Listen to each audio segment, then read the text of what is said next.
sammen. Jeg hedder Frederikke, og i dag vil jeg snakke lidt om Essie-neglelakker. De Essie-neglelakker, det er dem her. Det er dem, jeg har. Og dem er jeg super glad for, fordi at de holder helt vildt godt. Og ja, jeg har i hvert fald haft mine på i 4 dage, uden de er blevet slidt op. Og det gode er også, at der ikke er alle de der dårlige stoffer i og alt det der. Den første jeg har, det er den her. Det er sådan en lyserød, en lidt sart lyserød, men den er super flot. Og så har jeg den her brunlige cremefarve. Den synes jeg også bare, den passer. De to har jeg i hvert fald, dem har jeg købt i magasin til 100 kroner. Og så er der den her. Mademoiselle. Det er sådan, jeg vil bruge den som overlægs neglelak. Fordi det er sådan meget tynd.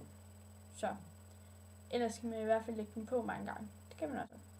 Den hedder i hvert fald Mademoiselle. Jeg ved ikke lige, hvad de andre to hedder. Så er der den her armigrønne en. Den synes jeg bare er kanonflot.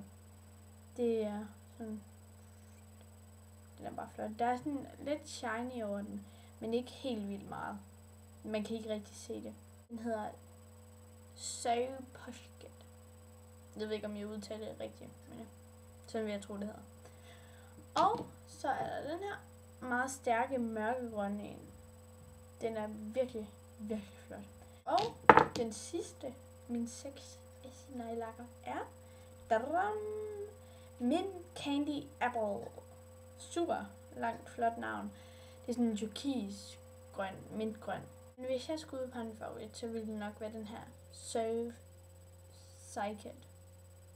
Jeg udtaler nok ikke rigtigt. Nu har jeg sagt 2 forskellige ting. I må selv finde ud af, hvad den hedder. Jeg ved det ikke. Men jeg skal nok huske at skrive den her. Men ellers, det var alt for nu. Ja.